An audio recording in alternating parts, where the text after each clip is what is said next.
Well. Bama, Ohio State, Penn State. They made statements over the weekend as top contenders fighting for the SEC and the Big Ten. Other schools made some statements too. We'll get into it. Bearing down the gridiron on this lovely Wednesday, October 2nd, starts now. I feel blessed, that's evident. I'm the best I've ever been. Okay. So if they ask you how I feel, what's up? I'ma tell you I feel amazing. I feel blessed, that's evident. I'm the best I've ever been. So if they ask you how I feel, what's up? I'ma tell you I feel amazing. I feel blessed, that's evident. I'm the best I've ever been. I am. So if they ask you how I feel, what's up? I'ma tell you I feel amazing. I feel blessed, that's evident. I'm the best I've ever been. So if they ask you how I feel, I'ma tell you I feel amazing. Ladies and gentlemen, welcome to Bearing Down and Gridiron. October 2nd. We are in the 10th month of the year. Good gracious. This year is going by. And we are already through 5 weeks of the college football season. So we got like 6 more weeks of the regular season before we get to conference championship week. Yeah, this season is starting to rocking and rolling. And as you heard in the opener, we're going to talk about what Alabama did to Georgia, what Ohio State did in East Lansing, Michigan against the Spartans. Penn State, what did they do? And a whiteout against Illinois, and plus other games to talk about as well right here on today's show. Thank y'all for tuning in. Thank you for watching live on the Playmakers Bar Sports Network YouTube channel, the Playmakers Bar Sports Network Facebook page, and my Darnell the Playmaker Silence personal LinkedIn page. You'll be able to listen to this episode on Apple Podcasts, Spotify, Amazon Music, iHeartRadio. For those who want to know what podcast directories to look for, Bearing Down the Gridiron. And then 502 American Angel radio station up in Indianapolis. And the Real Rise Radio up in the northeast part of the country, the New York, New Jersey area, places like that. On the Real Wise Radio, Saturdays, 11 a.m. to 12, getting you ready for the kickoff of the college football week. On 502 American Angel, that'll be Fridays, right after shooting lights out. So looking at 10, maybe 11, depending on what type of episode they got going on for shooting lights out, which I do, by the way. But nevertheless, thank y'all for tuning in. Thank y'all for watching today. We're going to get into it. And for us to get into it, we're going to have to dive into news and notes. So we need to go into our 2-minute drill.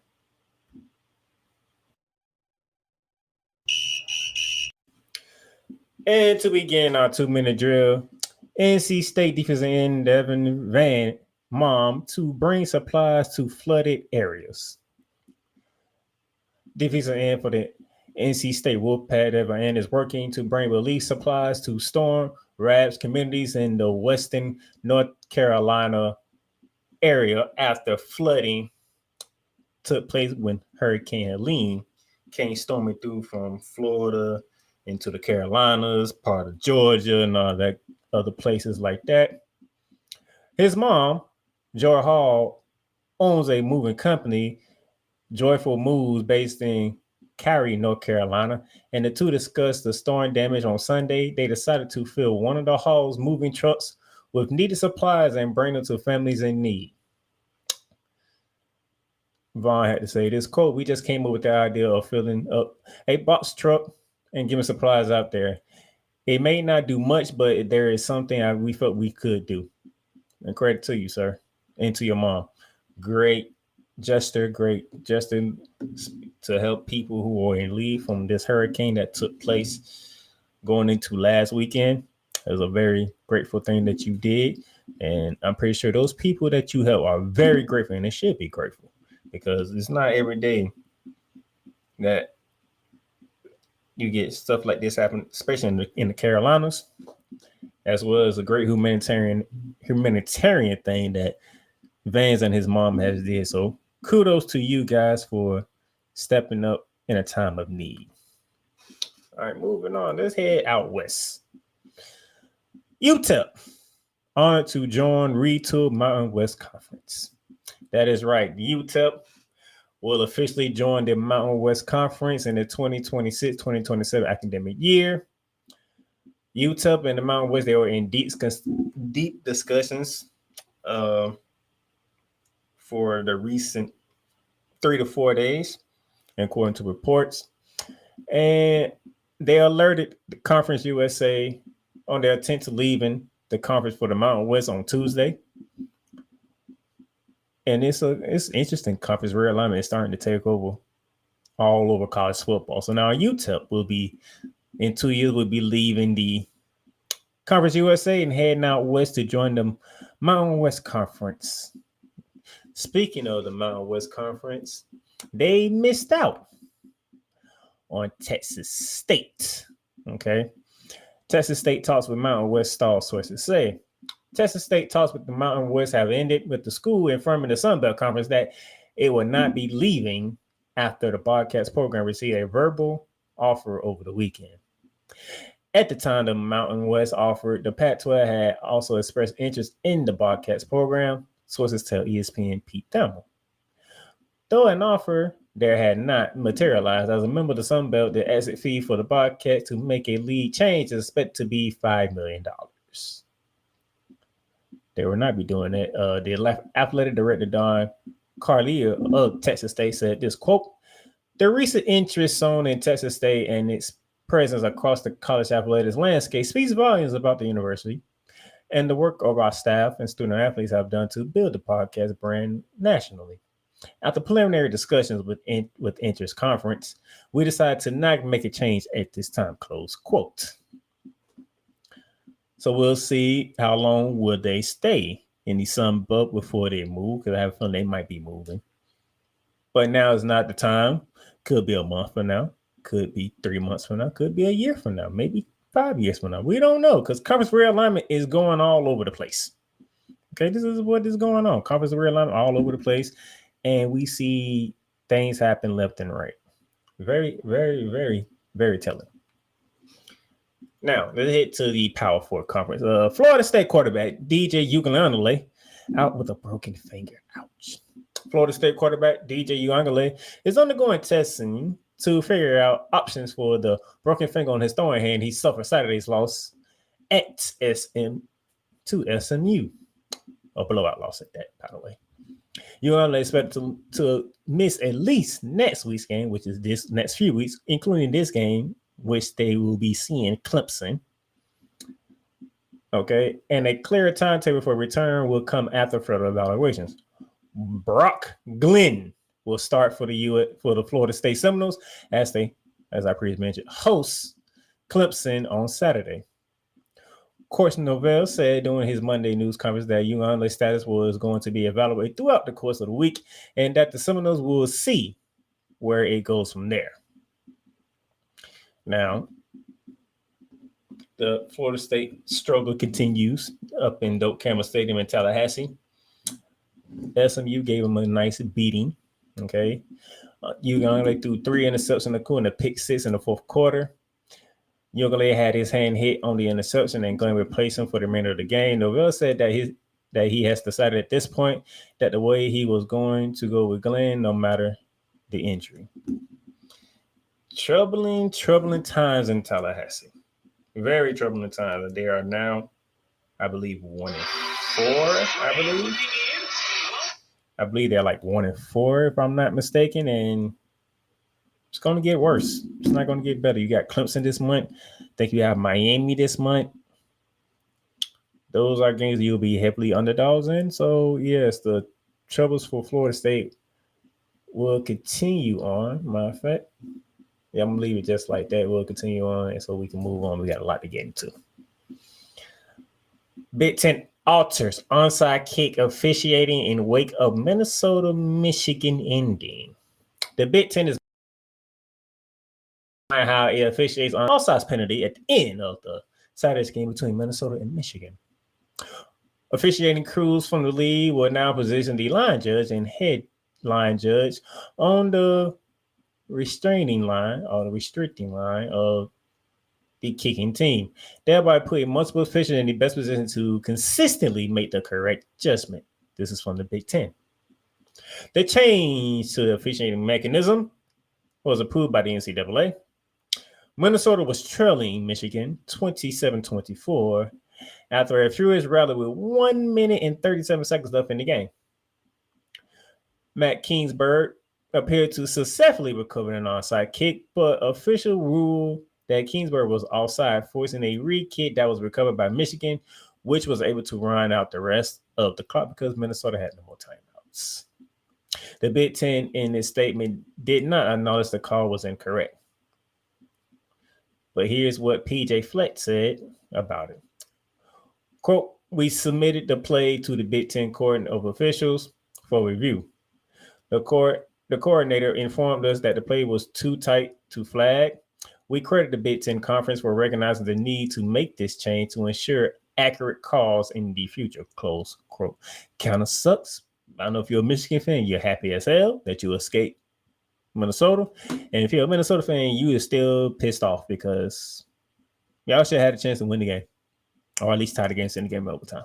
But you got to rob up that opportunity by a missed call or a wrong call being had against you. Really sucks. But hey, we hate to see these things happen, but thankfully the Big Ten stepped in quickly, made some changes, so this wasn't happening again. But too bad for Minnesota. They can't get a redo on that one. Sticking with the Big Ten, but bringing in the SEC because they are in talks of possibly scheduling partners. I had to read this because I was like, what does this mean now? Big Ten and the SEC athletic directors will discuss a possible partnership in football scheduling, along with their preferred for automatic bids, the next iteration of the college football playoffs. The discussion is to take place at an in-person meeting in Nashville, Tennessee next week. Multiple sources from both conferences told ESPN back on Monday.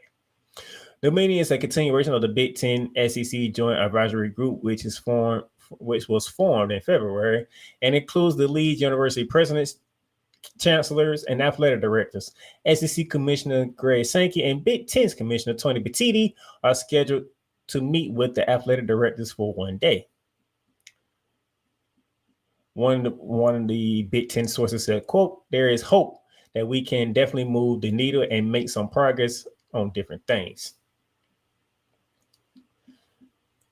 So with the SEC and the Big Ten working together, this is going to be very interesting when it comes to college football. Because as soon as we went 12-team playoffs, everybody was basically saying how many teams from the SEC, how many teams from the Big Ten get in. Because you got 12 teams, you're going to have a lot of slots, and we think about more than half of it going to come from them two conferences, which is pretty much what it looks like. You might get one, maybe two from the ACC. You might get one, maybe two from the Big 12, and then you got to get your group of five. So that's a possible 5. So that's 7 spots left. And we're going to fill it up with Big 10 and ACC teams. That's what it's looking like, because what are the other two conferences doing this? Now, Miami's look good. Clemson's trying to bounce back. In the ACC, Louisville did take a loss that we're going to get into a little later on in the show, but they only have one loss. In the Big 12, you got K-State bounce back well with the one loss that they have. Utah, they took an unexpected L that I did not realize until later on because I didn't pay attention like I was supposed to. Yeah, it's a lot going on. But we shall see how this goes with the Big Ten and the SEC. But it's not looking good for the Big 12 and the ACC. And then finally, speaking of the SEC, Georgia-Alabama showdown draws massive audience rating. Now, we're going to talk about this when we do our gridiron roundup about what happened in the game. But for as the viewing audience, the game between Alabama and Georgia on Saturday night averaged 12 million viewers on ABC and ESPN streaming platforms, according to Nielsen News. It was the most watched regular season primetime game since 2017 when Alabama and Florida State opened the season that year at an average of 12.3 million viewers. Saturday's Alabama-Georgia matchup was also ESPN most streamed regular season game. Nessie reported the audience peaked at 14.1 from 11:15 to 11:30 p.m. Eastern Standard Time when Alabama was holding off the second half rally by Georgia. College football period is king in the United States. That's all I'm going to say on that one. And that's going to end our 2-minute journal.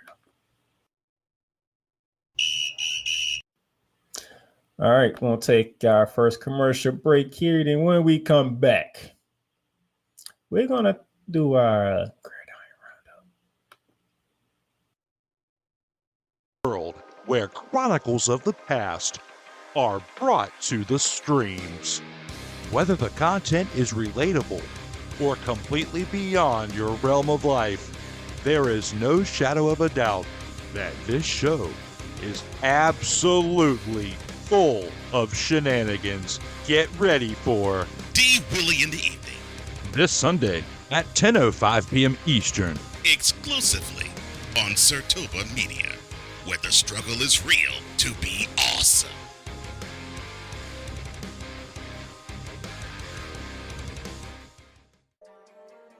Cool McCain. You thought you wanted Gunther against Chad Gable, but you didn't. And I'm going to tell you why. Chad Gable would take everything that Gunther's done and bury it. The Playmaker. It was on site. AJ Styles walked out there seeing LA Knight. Oh, okay. And then LA Knight hopped out the car. Let's go. Break down everything in TNA, AEW, and all of the WWE programming.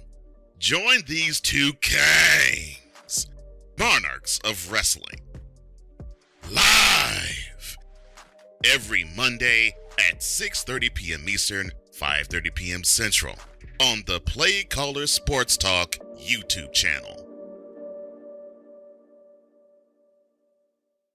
Sports fans are gearing up, whether it be for the madness of March, whether it be for the Super Bowl, or even a little thing called WrestleMania. You can get all that at Fanatics, where they have a wide selection of gear from every league, including the NFL, the NBA, the MLB, the NHL, the NCAA, and the WWE. So go on and show that pride, that passion, that dedication fan that you are by whipping your team, your league, or your favorite player. Fanatics, official license, everything. Whether it's the men's college game, The way that this season has been going, yeah, anything is possible. the women's college game, And how passionate Ancient Reef was at that press conference, they got their mojo now. the WNBA, AJ Wilson, Brianna Stewart 1 and 2, followed by Brittany Griner, Aaliyah Boston, Jackie Young. or the NBA. The Lakers had a 0.8 chance of winning. And then what happened in the fourth quarter? LeBron James by himself outdid the Clippers. You will get any and all of the information right at your fingertips or your earlobes. Join the Playmaker as he breaks down all things basketball in Shooting Lights Out on the Playmaker's blog, network, YouTube channel, and where you can find podcasts.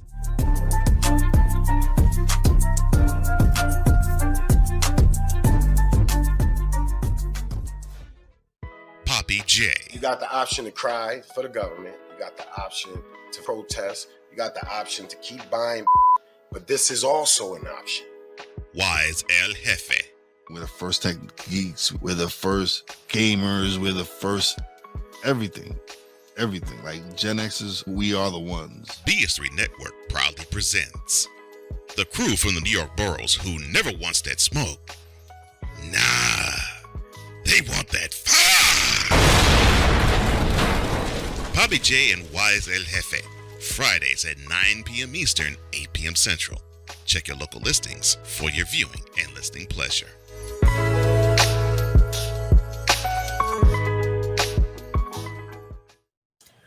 All right, ladies and gentlemen, welcome back to Bearing Down and Gridiron right here on this October 2nd, 2024. Now, let's get into our Week 5 Gridiron Roundup.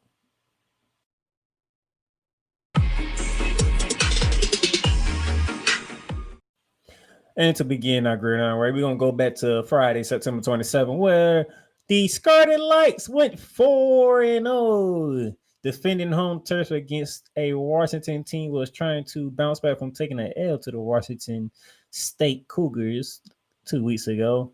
Close game. Yorkers jumped out early, 14-3 at halftime, and still led after 3 quarters, 14-10, and then held off the Washington Huskies late fourth quarter rally. 21-18. Shout out to the Scarlet Knights, man. 4-0 on the season.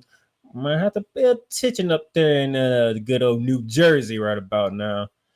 See how y'all feel when you step up to the competition of the likes of Penn State, Ohio State, even Michigan, even Illinois. Even though Illinois did not have a good Saturday, but we'll talk about that eventually. But that was Friday. Let's go to Saturday. A full day of Saturday, as you can see here. Oh, by the way, I don't know how if you're Washington that you can rack up almost 250 more yards of total offense than Rutgers and still lose the game. I just don't know about that. But that's what happens when you fall down early. Here are your statistics, Will Rogers, 300 yards passing, 2 touchdowns. It doesn't matter because you took the L, man. You took the L. Now let's go to Saturday. Yeah, as you can see here, the first 3 games we're gonna talk. A couple of games we're gonna talk about. We got some scores right here. Good win for A&M and Jerry's World, defeating Arkansas 21-17, moving them to 4-1, dropping Arkansas to 3-2. But it's still the 2 games I want to focus on. First off, the first game is I can't live up to expectations bowl game between 20th ranked Oklahoma State Cowboys and the 33rd ranked Kansas State Wildcats down in Manhattan, Kansas. And good gracious. Mike Gundy. Boy, I don't know what to say to you right now. Boy, you all got y'all ass whooped in Manhattan. 42-20. It was ugly watching that happen. Bauman threw 2 picks. They had another couple of fumbles. I mean, it was pretty much Oklahoma State looked like Kansas State the previous week. Remember, Kansas State went to BYU the previous week, and they was turning the ball over left and right, and then BYU smoked them. Pretty much the same thing happened here. Oklahoma State turned the ball over, and then Kansas State smoked them. Avery Johnson, 259 through the air, 3 touchdown passes. He did throw an interception. Getting 187 rushing yards with a touchdown. I mean, it got ugly for Mike Gundy and the Oklahoma State Cowboys. If you're an Oklahoma State Cowboy fan, how much longer do you want to put up with Mike Gundy not living up to expectations? That is my question for the Cowboys, for Cowboys Nation out in Stillwater, Oklahoma. How much longer are you willing to put up with this? How many conference championships has Mike Gundy brought to Oklahoma State? How many? I'm asking a legit question here. How many? How many opportunities that you had at a national championship? Legit question. So how much longer do you want to put up with this? He's been there for a very long time. The whole I'm 40 rant, that was ages ago. And we still have nothing to show for it if you're Mike Gundy and Oklahoma State Cowboys. What does Mike Gundy have to show for the time he's been at Oklahoma State?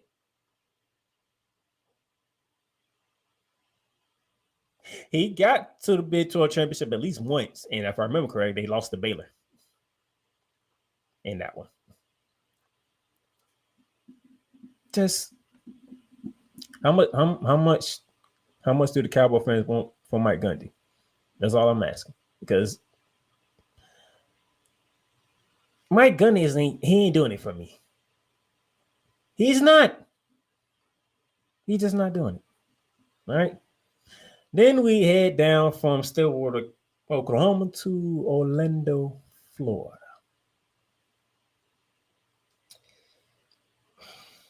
those of you who are new to the show, who are listening to the show, I went to UCF. I spent the year at UCF, so this one is going to be a little difficult for me. But I have to be objective and honest. And Gus Malzahn, Coach Prime put his foot up your ass in your own building. The bounce house was not bouncing in Orlando. Y'all got y'all ass whooped by Coach Prime and the Colorado Buffaloes. You walked in there 3-0 because you took your ass to Fort Worth, Texas against the TCU Horned Frogs, and you came out victorious, and you had to come back and do it that way. Came home feeling good about you. KJ Jefferson, you know, he making things happen with the offense, you know, doing his thing like he did in Arkansas and all that good stuff. And Shedeur Sanders and company whooped y'all ass. Both teams had over 400 yards. Colorado 418, UCF 461. But guess what? Colorado turned the ball over one time. How many times UCF turned the ball over? 4! You turned the ball over 4 times, Knights. 4 Knights, you turned it over. And how did you turn it over, you say? Well, 2 interceptions came from KJ Jefferson, and you had 2 more fumbles. I believe one was from Harvey, and another one, I forget another was from a receiver. 4 turnovers. Shedeur Sanders is winning there. Throw for 290, 3 touchdowns and a pick. Shepard, 4 catches, 91 receiving yards on the touchdown. They ain't had no damn running game. I think one of the 2 picks went to Travis Hunter, who probably should be the front runner for Heisman right about now, even though we're only in week 5 of the season. Hell, Shedeur Sanders might be in the running too as well.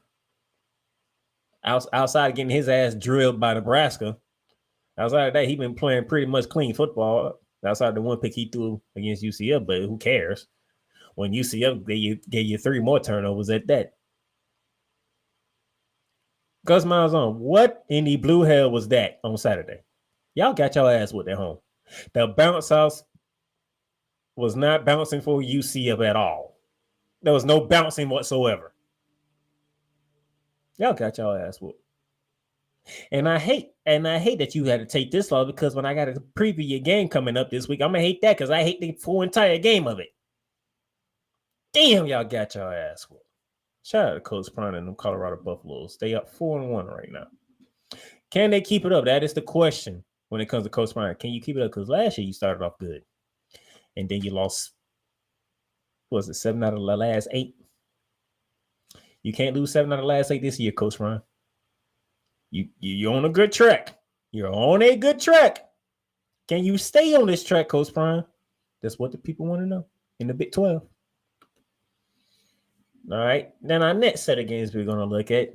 We got Louisville taking the L to Notre Dame. We're going to talk about that. Clemson. Okay. Because that was the surprising Stanford team that walked in the ACC and was making some things happen, getting a big win at the Q-Dome against Syracuse, you know. But Clemson did them boys wrong. And speaking of doing wrong, Ohio State, boy. First, let's go to South Bend, Indiana, because 31-24. To be honest, I'm gonna be clear and honest with you. When the opening kickoff happens and Notre Dame fumbles it and Louisville turns it into a quick 7-0 touchdown, I'm like, well, Marcus Freeman, you might be in trouble as this game goes on. But before you knew it, the turnovers that was going against Notre Dame was happening to Louisville, and Louisville was playing from behind from that point forward. And they could never catch Notre Dame. This could never catch Notre Dame. Shout out to Ryan Leonard. He threw 2 touchdown passes. Didn't have a lot of passing yards, but didn't need it because defense and special teams was causing turnovers for Louisville, so he had short fields, and he took advantage of the short fields. Okay, he also had a rushing touchdown, so 3 total touchdowns for Ryan Leonard. Gray House had a touchdown, had one of those touchdown receptions. He had 61 yards receiving. And it was turnovers, man. That's all I got to say about Louisville. Turnovers. Y'all want to turn the ball over. Y'all might have won this game, but you turned it over. So there was really nothing for y'all to do because it was crazy. And It's just what it was. And by the way, Michigan State, y'all might want to get yourselves together. Yeah, have y'all pick yourself off the ground yet? Because Ohio State walked in as the third ranked team, and they showed why they're the third ranked team. They put their foot up y'all ass in East Lansing 38-7. All right. Now we got a couple of games to look at. Shout out to Texas Tech. Texas Tech won a shootout with Cincinnati. Now I have a question, Cincinnati. You came off a shutout loss at home to Houston. You took your ass to Little Test and you couldn't stop them boys from scoring? Good gracious. They put up 44 on your ass. 44. So but we know the offense is great. The offense put up 34 in the shutout win, and the offense put up 41 in a 3-point loss. So defense, what the hell happened to y'all? That's all I want to know. Ain't no mind Cincinnati Bearcats fans want to tell me what happened to your defense, because I know the offense is there. The offense put up 34 in a shutout, and then they put up 41 and they lose. Somebody tell me what happened with the defense there. 44 points? Good Lord. From 0 to 44. That's what we did in a week span. We went from 0 to Houston and 44 to Texas Tech. That's all I'm going to say. So now let's head to Happy Valley when the Penn State Lifted Lions had a whiteout against 19th ranked the Fighting Illini of Illinois, and as you see, the score is 21-7. 21-7. I'm gonna give you the team statistics real quick because there's only one thing I want to talk about in this game. You see, 374 total of offense from the Penn State Lifted Lions to 219. 2 turnovers by the Fighting Illini, so they had a hard time moving the ball and they turned it over. But here's the thing I want y'all to know. When you see 21-7, I want y'all to understand what this means, okay? Because Illinois put the first touchdown on the board. Yeah. That means Penn State whipped off 21 straight on some points, and Illinois couldn't score another goddamn point. They just don't look at us, oh, they won by 4. No, they stymied the Fighting Illini. They stuffed the Fighting Illini. Because they scored the first touchdown. It was 7-0 Fighting Illini, and then they couldn't score ever again. Ever again. And they missed a couple of field goals. So you could say it could have been 21-13, but they missed field goals, so it stayed 7. But they had no shot of scoring touchdown after they scored that initial touchdown. They're like, it was no chance Penn State was going to allow them to score another touchdown. Like they took that opening drive by Illinois personally, and they made sure they do not score another goddamn point, which they did. So Penn State 4-0 in oppressive fashion, okay? You might see the scoring line, you might not be impressed, but they scored their first touchdown and they didn't score ever since. That's all I'm telling you. So Penn State, I see you. I see you, Penn State. Final 9 lines on your first loss on the season. It was battle of unbeaten. First loss on the season. Don't get too down on yourself, but just know you got your ass whooped. Physically, you got your ass whooped. The score ain't gonna show it, but you got your ass whooped physically because Penn State was not gonna allow you to score another point. It was a grimy game in Happy Valley, and Penn State won. Shout out to them. And then the game of the week. Tuscaloosa, Alabama. In the battle of unbeatens in the top 5 showdown between the second-ranked Bulldogs of Georgia and the Crimson Tide of Alabama. The fact that this game got close as it did from how it started made everybody happy. Because how it started, Alabama. Woo! Tie. That's what it was. It was like 28-0 or 28-7. Before you knew it, it was like, what the hell's gotten to Alabama? Because they are beating the brace off Georgia. And then Georgia makes the furious second half rally. They scored 19 in the quarter. They actually took the lead at 34-33 with like a minute and something to go. And then the first play, which is the play that everybody's been talking about. If you've been paying attention, you've been watching football, you've been following social media, what the case was. After that game on Sundays or even on Mondays, a 17-year rookie, is it Riley Williams, if I remember correctly, Riley Williams, 72-yard touchdown play. The very next Alabama play, that's gave them 41 in the win. 17-year-old playing at Alabama makes the game-winning play to send the fourth-ranked Crimson Tide to 4-0 and sending the SEC favorite, the Bulldogs of Georgia, to 3-1. I mean, as you can see, the total offense, 519 for Georgia, 547 for the Crimson Tide. 4 turnovers by the Bulldogs. Undisciplined Georgia football. And I know Kirby Smart is steaming over that. Turnovers, penalties. Oh, I know he had to be disgusted with the team performance, but they fought back. There was a resilient bunch over there in Georgia. They did not give up. They kept fighting, and they found themselves in the league, but their defense let them down in the most unopportune time. Very unopportune time for the defense to give up a 72-yard play just like that. Carson bet 3 touchdowns, 3 picks. For every touchdown he threw a pick. For every pick he threw a touchdown. Not a good balance. He did throw for 439 yards. Travis Etienne, 12 carries, 55 yards, and a touchdown. You don't have your footing in Georgia, huh? Interesting. On the Alabama side, Jalen Miro, 374, 2 touchdowns and a pick. He also ran for 117 yards and 2 touchdowns. So he had 4 total touchdowns, Jalen Miro, who is also in the conversation for the Heisman.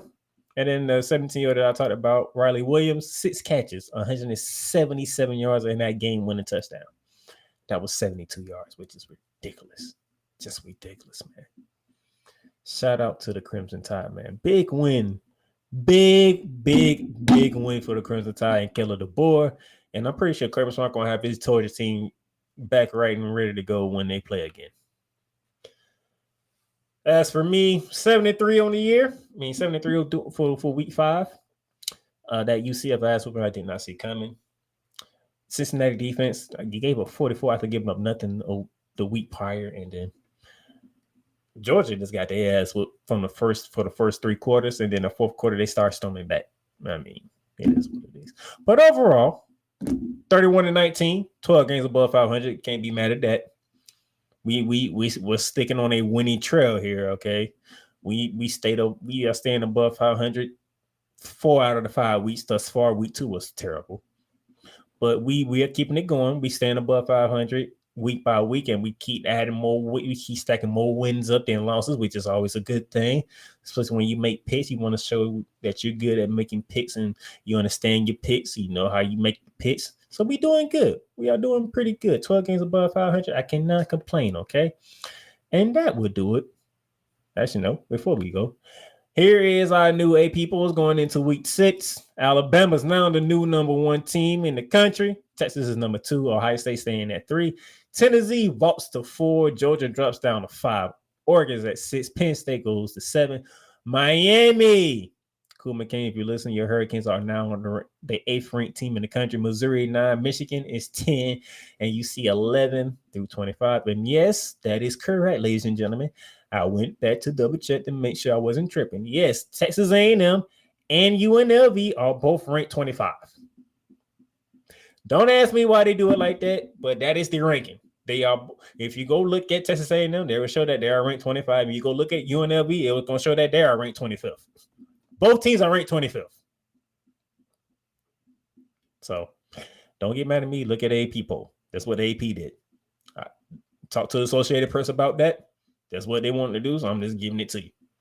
So we have 2 teams that are going to be ranked 25th on Saturday. It don't make sense. I know it don't, but that's what they did. All right? That would do it for the Gridiron Roundup.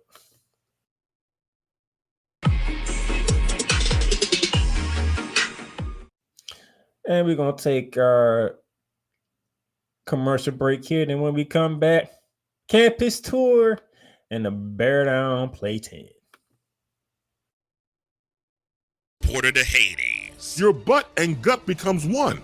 Join the reformer of hooker whores. This is my daughter, Placenta Booty Johnson. Join the bronze god. Whenever you are in distress, take off your baseball cap and throw it in the air. Join your very own superhero of broadcasting, Chris Bass. So whatever color crayon they get, they palm it and do 2 circles, and that translates to, I can beat up black people. As he takes you through the week's paces in Baseline.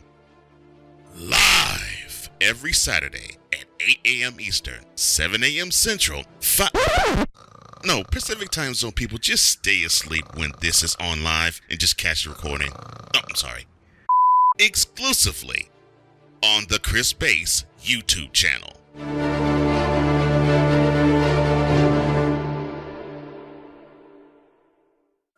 Drew Willingham. In this case, yeah, you put the blame on Kyle Shanahan for apparently not preparing the team enough for the overtime rules, supposedly. Cole Johnson. Peyton was considered a winner, and he was the darling of all darlings for Gerald. With a special appearance by Tyrone Alizé McDummy. Ain't nobody calling me. Text. Delete. Join these 2 football enthusiasts as they give you Total Football Talk. Live every Monday at 4 p.m. Eastern, 3 p.m. Central on the Sertoba Media and the Comey Media YouTube channels.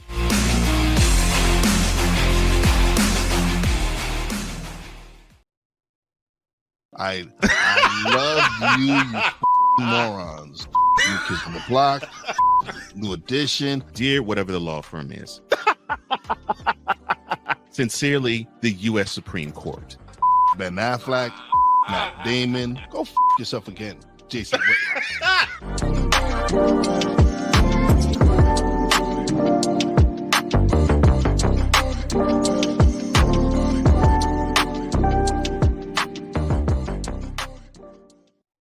Whether it's news, the largest egg producer finds bird flu in chickens at a Texas plant, weather, devastating tornadoes rip through the heart of the United States, inspiration, a breast cancer survivor completed the journey of chemotherapy, and now begins a future one of matrimony or sports. Michael Jordan is shown on a photo with Diddy. LeBron James has a video extolling the virtues of a Diddy party. This has been yet another Beating a Dead Horse presentation. We got you covered. BS3 Network, in association with Comey Media Incorporated, proudly present The Morning Shift with Cole Johnson. Live every weekday at 8 a.m. Eastern, 7 a.m. Central.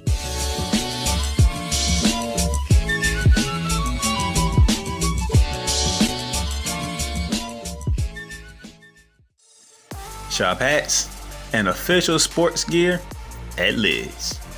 Lids is the leader and #1 destination for hats, gears, and everything that moves you, making it the perfect shop for fans to find official sports hats, merchandise, and gear.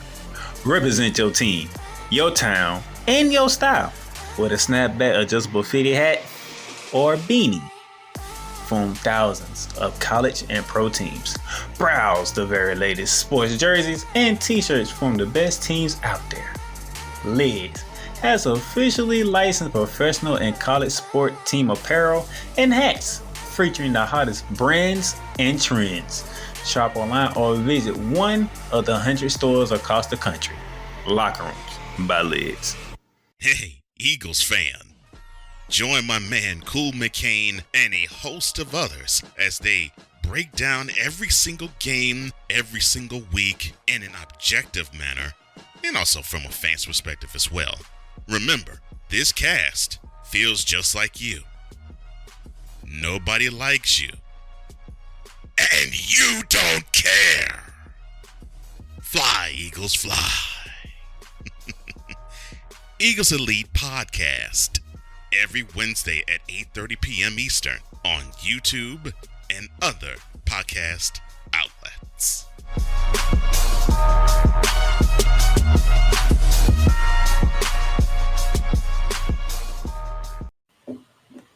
All right, ladies and gentlemen, welcome back to Bearing Down the Gridiron. Now, I hope y'all are ready because week 6 is here. So let's go on our campus tour.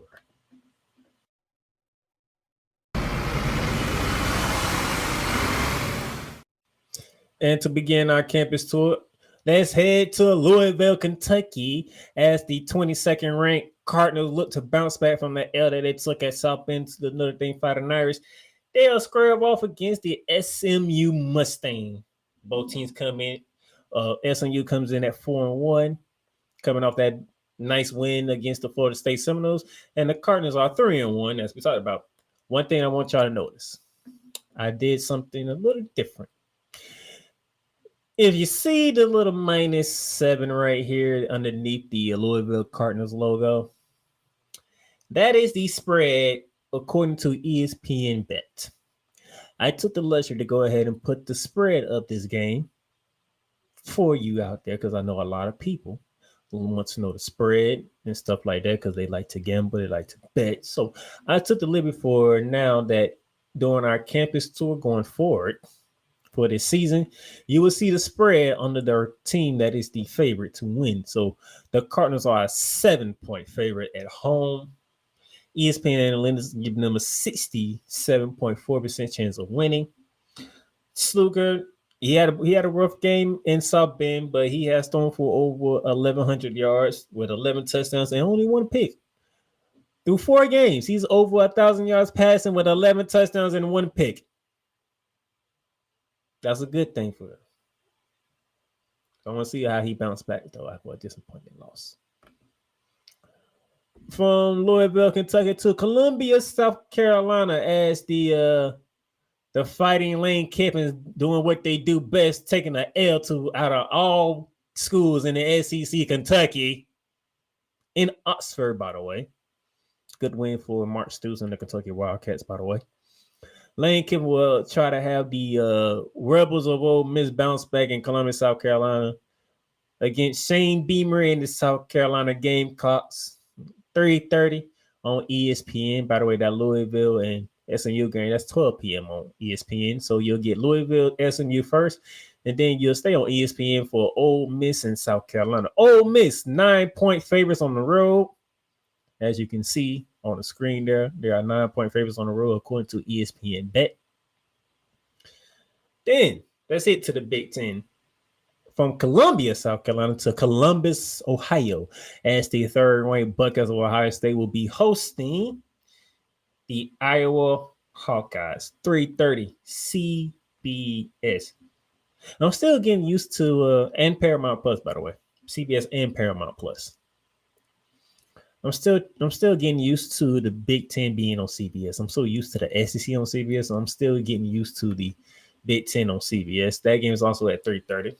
The same time as Ole Miss and South Carolina. As you can see, ESPN bets 20.5-point favorites for the Buckeyes at home against a Iowa team that doesn't do offense very well. Against a team that is superior on offense. Will Howard over 1,000 yards passing, 8 touchdowns, 2 interceptions, leading rusher. Durkins for Ohio State. Closing in on 400 yards rushing with 5 touchdowns. Well, we'll see. From Buckeye country to Cornhusker country, Lincoln, Nebraska. Big Ten action, 4 p.m. FS1. Rutgers coming in undefeated at 4-0. Taking on a Nebraska team that is 4-1. The Cornhuskers, 6.5-point favorites at home to defend home turf against the undefeated Scarlet Knights. According to ESPN Bet, ESPN analytics for this game says 66% in favor of the Cornhuskers over the Scarlet Knights. We shall see, because Rutgers looking good, man. I don't know. 6.5 might be a little too much of this game. At 4 p.m. at Lincoln, Nebraska, Memorial Stadium. From Memorial Stadium in Lincoln, Nebraska, all the way to Seattle, Washington, which we are still in the Big Ten, by the way. 7:30 p.m. on NBC and Peacock. The 10th ranked Wolverines are on the road to take on the Huskies of Washington. And yes, that is correct.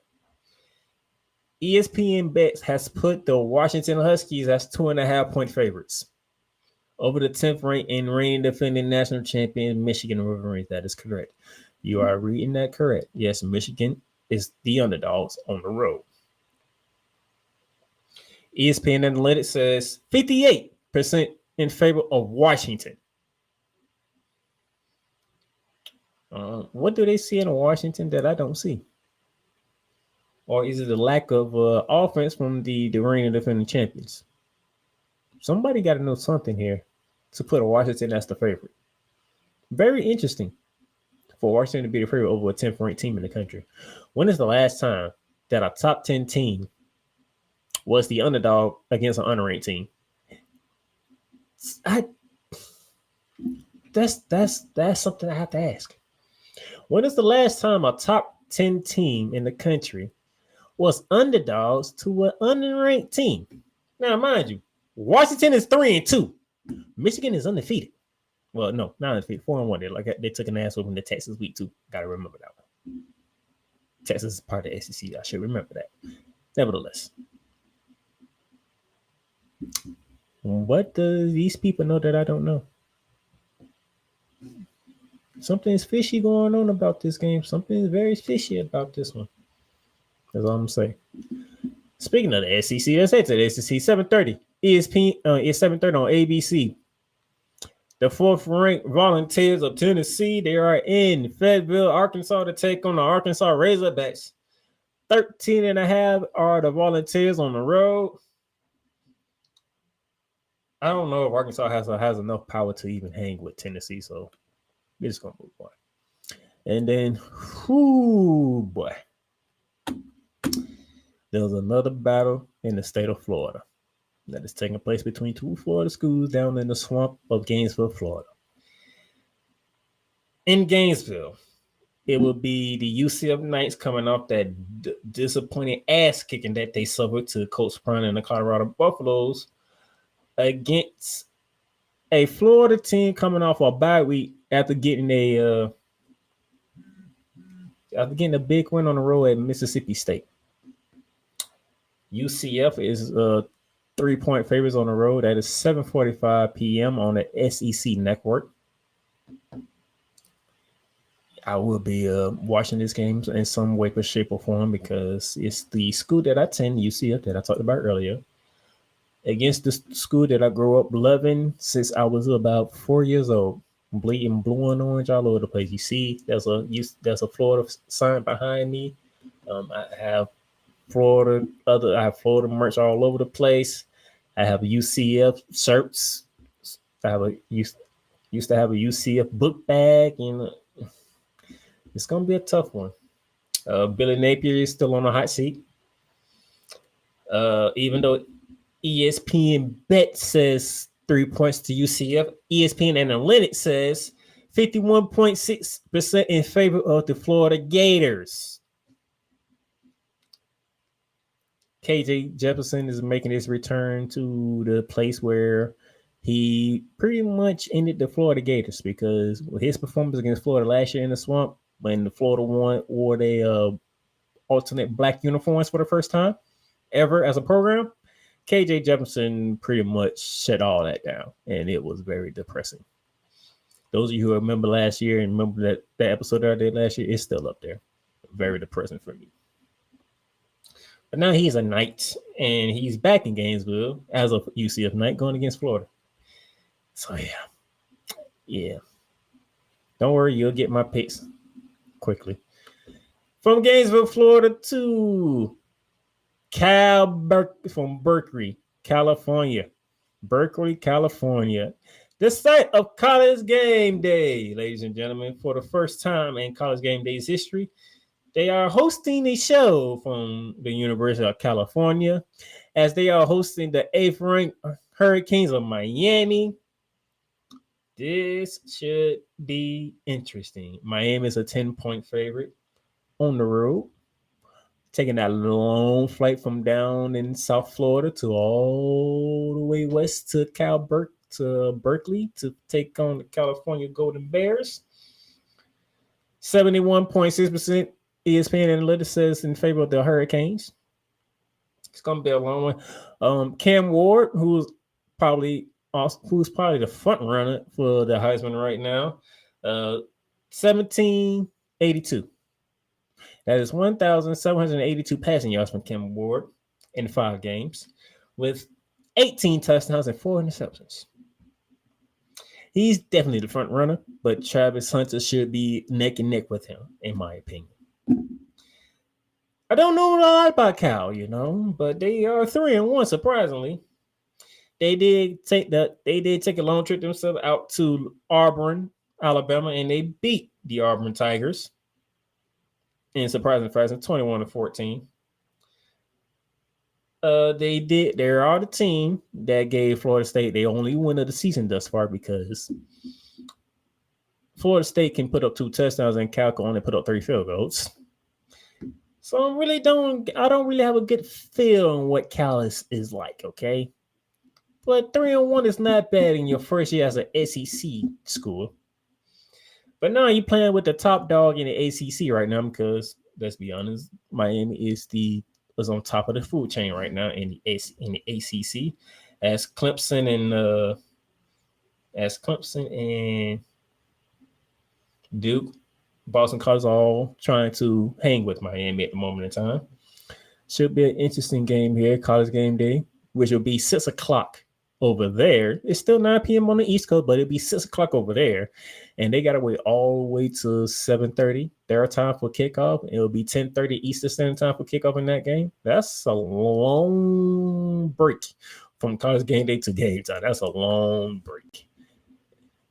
And then from there, let's head to Tempe, let's say to Tucson, Arizona, because the Wildcats of Arizona are hosting the Texas Tech Red Raiders. And the Wildcats are 6-point favorites at home.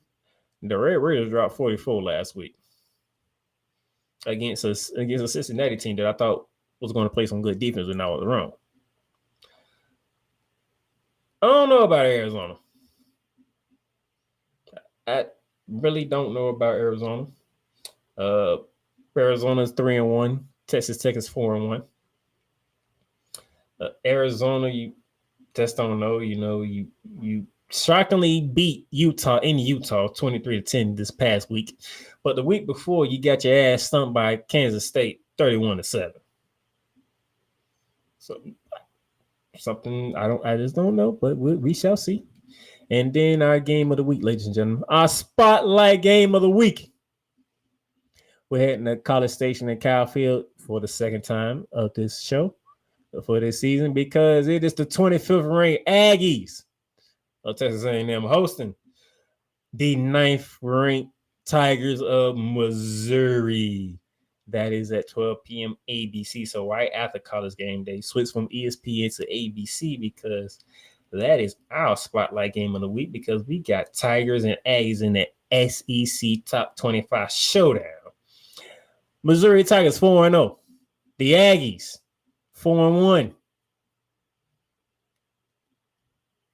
2-point favorites are the Aggies of Texas A&M, according to ESPN Bet. ESPN Analytics 51.7 in favor of the Missouri Tigers to stay unbeaten.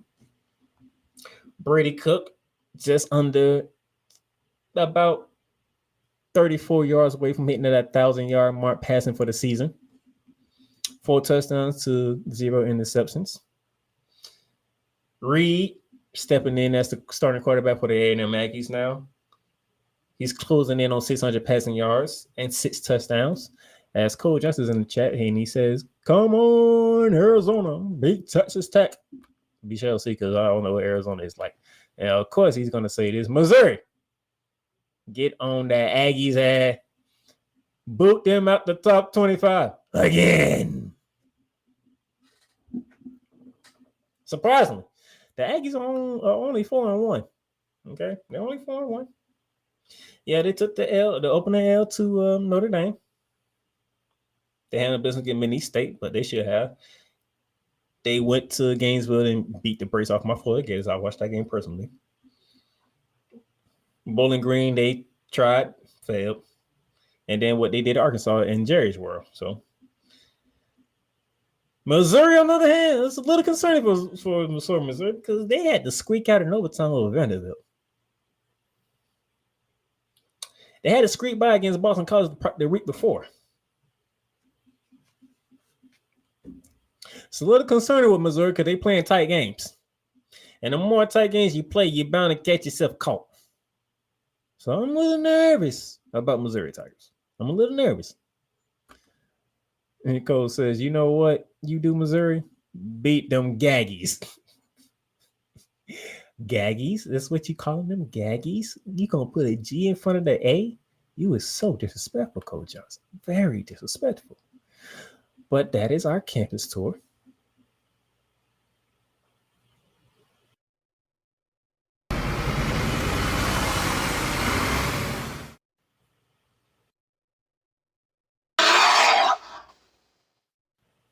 And we're going to jump right into our Bear Down Play 10 picks for week 6.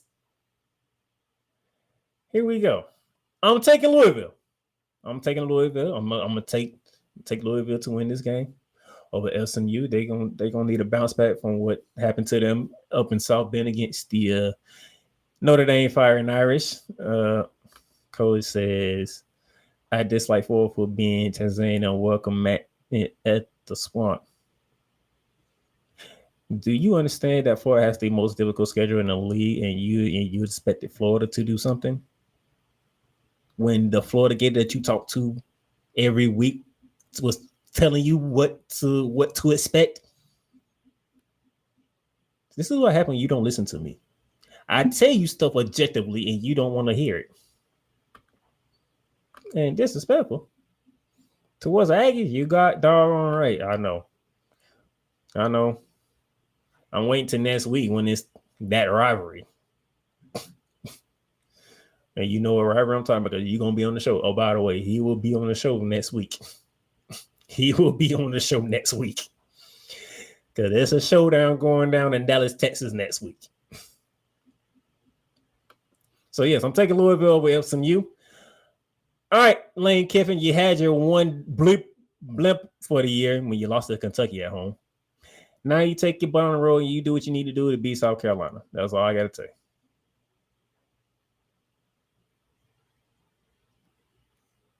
That's all I'm telling you. You took your L already, so now go ahead and beat South Carolina and let's get back to Ole Miss football. I mean, what do you want me to say?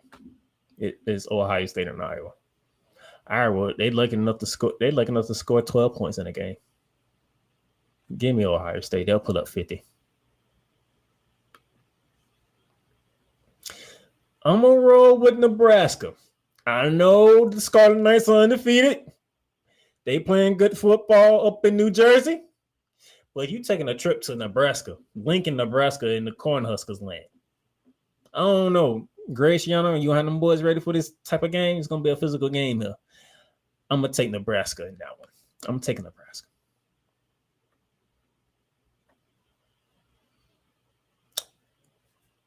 Yeah, like I said, I don't know what ESPN bet knows. I don't know what Vegas knows for a top 10 team in Michigan to be underdogs in Seattle.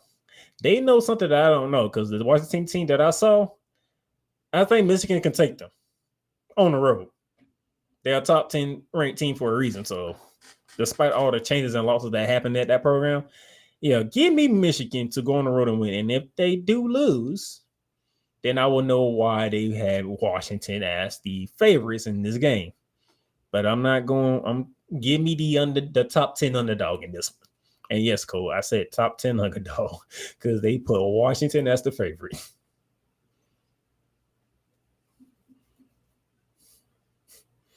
So y'all gonna put Washington as the favorite. I'm gonna take the top 10 underdog, which is when was the last time a top 10 team was an underdog against an unranked team? That's what I need to know. It don't make sense. Something is not right with this whole situation. But I'm taking Michigan.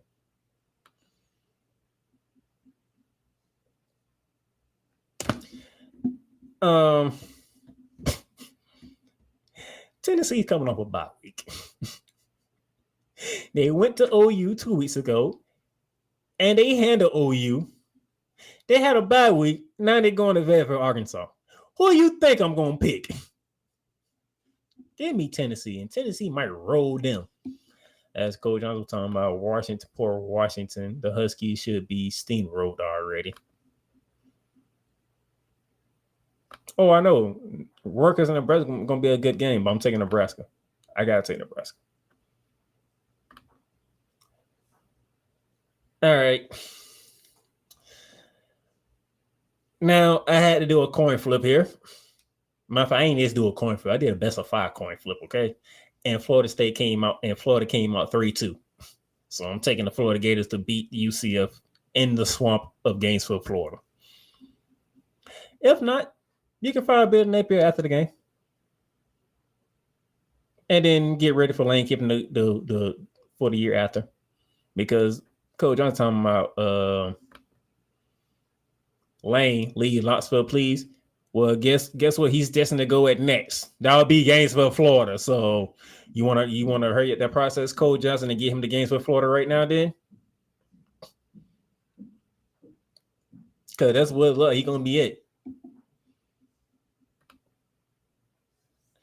Hey, you can be mad all you want. I flipped the coin. Because I wasn't gonna choose. I can't choose head over heart. I can't choose heart over head. I couldn't do either one. So I flipped the freaking coin 5 damn times, and Florida came out 3-2. So I'm rolling with the Gators over UCF. And plus, I only spent 1 year there. Ain't like I graduated from UCF. I only spent 1 year there. It was a very great year. Probably one of the most fun years I ever had. But I only spent 1 year there. I didn't graduate from UCF.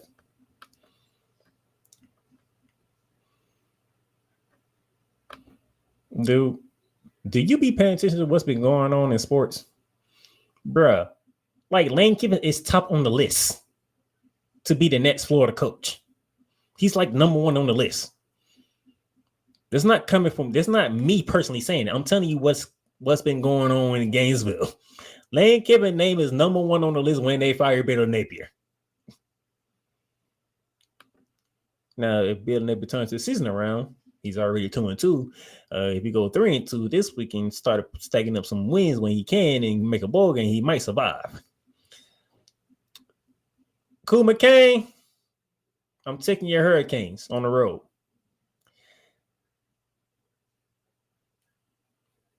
I'm taking your Hurricanes on the road, Cool McCain.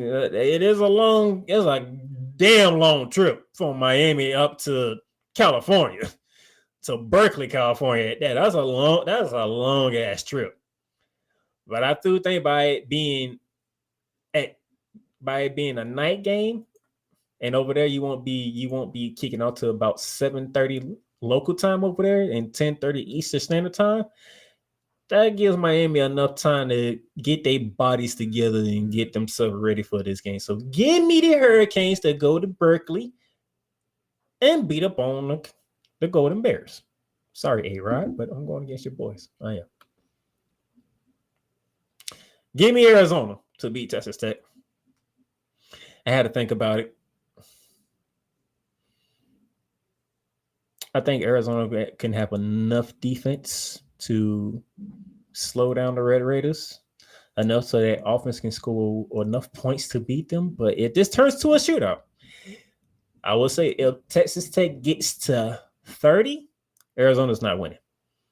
If Texas Tech gets to 30, Texas Tech is winning this game. But I don't think Arizona's going to let them get to 30 because I don't think Arizona wants to be in a shootout with Texas Tech. They don't want to be in a shootout. Because if it turns into a shootout, I'm about to eat this L, and Texas Tech is going to win the game.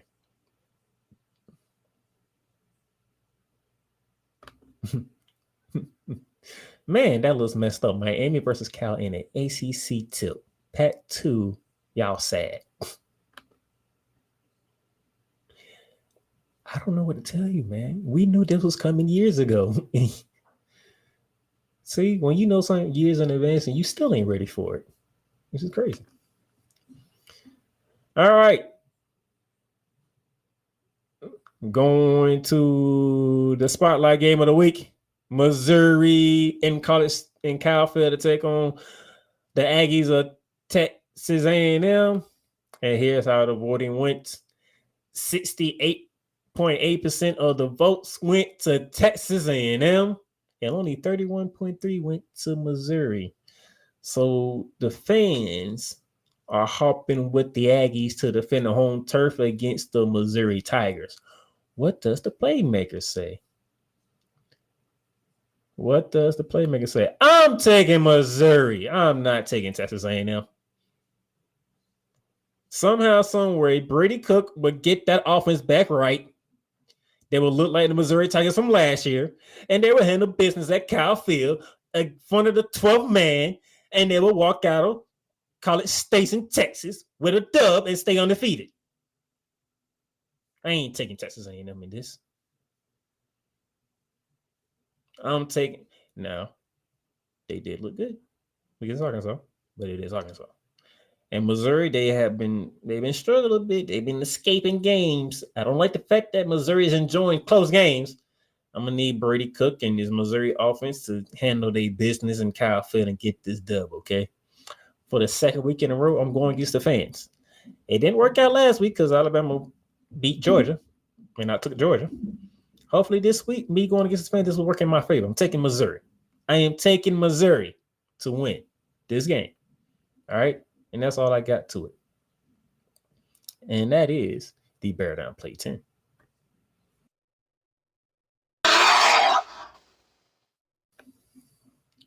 All right. Cole Johnson says, before we get out of here, you're right. We did. We knew the Pac-12 was going to implode for a good minute. Exactly. We knew this was coming.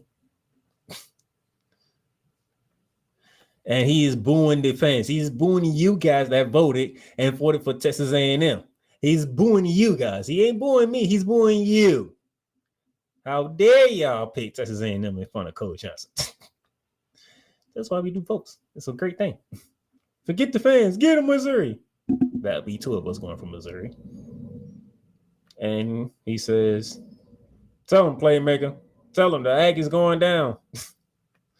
And yes, you was part of the group that voted for Alabama over Georgia. And I still went with Georgia because I want to stick with my SEC pick. I picked the Bulldogs to win the conference, so I stuck with my conference pick. But Kelly and the boys doing a hell of a job thus far at Tuscaloosa. So I took a nail. That's all that is to it. But hey, I'm 12 games over 500, so I'm good. I'm 31-19 through 5 weeks. So hey, win some, lose some. But I'm on the right side though. That's all I gotta say. And with that being said, y'all be seeing Cole Johnson next week. Because next week, it's the Red River Rivalry. Texas, Oklahoma as SEC opponents. Not Big 12, SEC opponents. So the Cotton Bowl is turning to an SEC field next week. That is going to be a fun one to watch. Okay. And Cole Johnson, he's going to bring his Longhorn self up here. And he's going to discuss that game with me. All right. So y'all be ready for that. My first guest of the year will be the Morning Shift's Cole Johnson. All right. And so with that being said, enjoy your week. Enjoy your weekend. Enjoy your college football. I will be back here next Wednesday with Cole Johnson to recap what took place for week 6 and preview week 7, because week 7 got a juicy, and I do mean juicy slate head, with one of the headlines being Texas versus OU. And that is not the biggest regular season game. The SEC game is coming up. That game has already happened. That took place last week when Tuscaloosa, Alabama. That is the biggest SEC game. Matter of fact, that was the biggest college game, because I don't know if he was on here earlier. Average 12 million viewers for that game. That was the average viewers for that game, 12 million. So, but until next weekend, Cole Johnson joins me. I'm getting up out of here so I can chill for the rest of the evening, for the rest of the day, should I say, and relax. But until then, y'all have a good one. Deuces.